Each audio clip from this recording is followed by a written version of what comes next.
Welcome to Voodoo Whiskey Gaming, and this is my late review of Fable the Anniversary Edition. I played it on the Xbox One, you can still play it on the 360, and I think you can play it on PC. Why'd I play it? Because it's free, and I decided it would be fun to play and talk about. So let's start with the story. You play as a nameless hero who is generally just referred to as the hero, or you can pick up a nickname as the game goes along. You can actually buy nicknames, so that's kind of cool, and you can sort of choose names that you like. Not all of them are winners. But it starts out with you as a boy, and on your sister's birthday, well, things go sideways immediately with your village being attacked. You end up being recruited into the Guild of Heroes, and you're raised and trained to be a hero there. And the story doesn't really kick off immediately, but as you go through the game, as you take on quests, you begin to discover there's a lot more to your destiny. A lot of things that you thought had happened, well, they didn't happen the way you thought they did, and it's a really well-told story. Specifically, I feel like the Anniversary Edition or the Lost Chapters Edition for the older generation that remembers that, you'll understand what I mean because, well, once those were added on, they tacked on a bit more story, but I will say from a gameplay element, they didn't add much, and I'll go into that a bit later. As for the audio, I like the audio in this game. I really like the soundtrack. I enjoy it. It's oddly relaxing is what I'll go with at times. For the most part, when you're just running around the world, it is a nice and relaxing soundtrack. And when the action's kicking up, it kicks up, and it really does a good job. It helps breathe life into the game. As for the voiceover work, it's all very British and it's all very tongue-in-cheek. I think the writing is fantastic because there's so much humor attached to it, and so many of the voice actors do such a good job bringing that to life. Mostly in the background is the thing. That being said, the main cast, they do a good job. None of it is like award-winning voiceover work, but it is well done.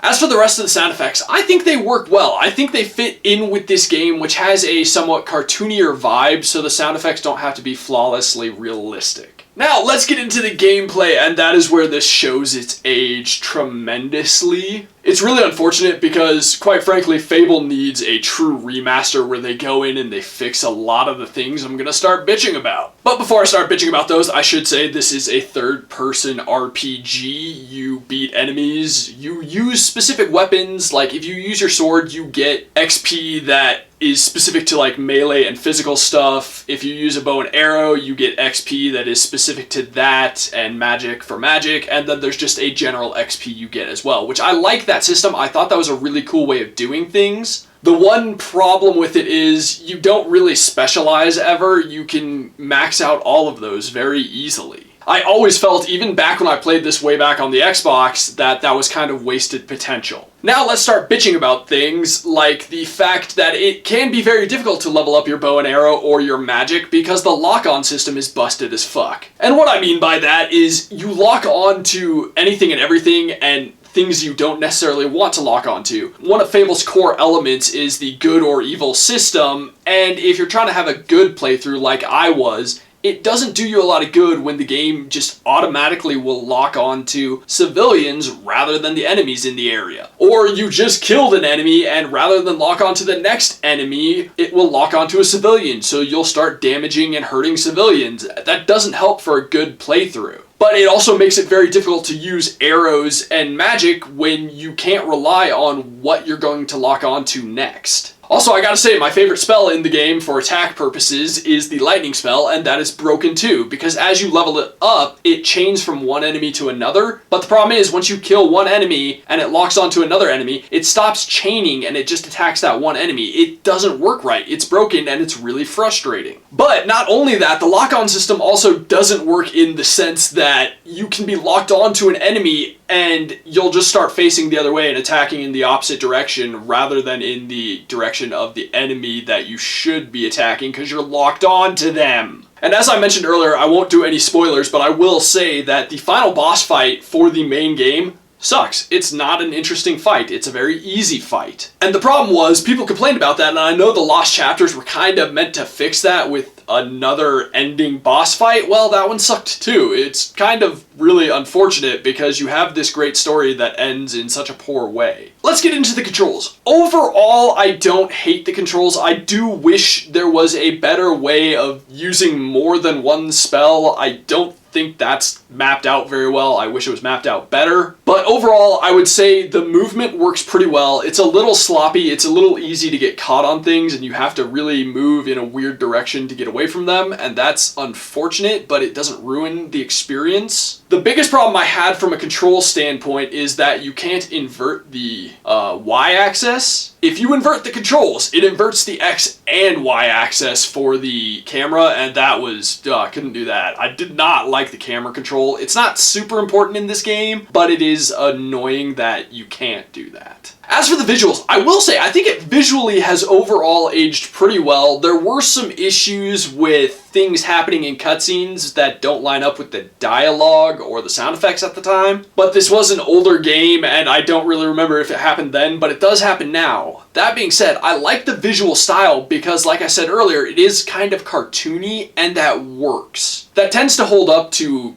time better, basically. So going back and playing and jumping into this kind of cartoony medieval world is really fun, and I like the bright visuals. This was back before the grays and browns of realism jumped in everywhere in every goddamn game. So it is nice, and it does fit with the dialogue, it fits with the story, it fits with everything. I really liked the art style. And my last two complaints between the visuals and the wrap-up are, there are times where the performance is shit, and they're not in the places you would expect. When there's combat and stuff going on, it ran very smoothly, but when I was running around a town, I would have a lot of stuttering issues. It wasn't horrible, but I was dropping well below like 30 frames. I was dropping closer to 20 or lower. And lastly, there's one problem with loading, which there's a lot of loading in this game, is that you will load into an area with enemies right there, ready to attack, and they will be attacking you before you can actually see what's on the screen. That's not okay. So to wrap this up, I gotta say Fable the Anniversary Edition, not really worth going back to. If they were to re-release like a remastered version with better controls, better lock-on, fix a lot of these things that I had issues with, then I would be down for that. I would definitely be down for that. I really enjoy the story. I enjoy the potential of what is there. Unfortunately, it just doesn't hold up. So yeah, I'm not gonna recommend it. I'm gonna say you're free to skip it. Okay, so in the comments down below, why don't you tell me which is your favorite Fable game, 1, 2, or 3? I would have to replay 2 and 3 to really make my call on that. As always, thanks for watching. If you enjoyed the video, please hit that like button, and if you like what I'm doing in general, share, subscribe. Have a good one.